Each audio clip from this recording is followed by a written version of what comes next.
Here I have Huawei Y7a, and today I'm going to show you how to check your IMEI number and serial number on this device. So first of all, you have to open your phone application. This is the first method, and enter the secret code, which is *#06#, and here you can see your IMEI 1, IMEI 2 and also a serial number.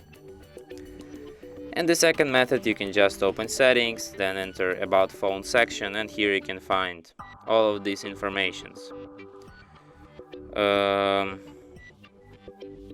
Here you have IMEI 1, IMEI 2, and also in status you can find your serial number. And that's it. Thanks for watching.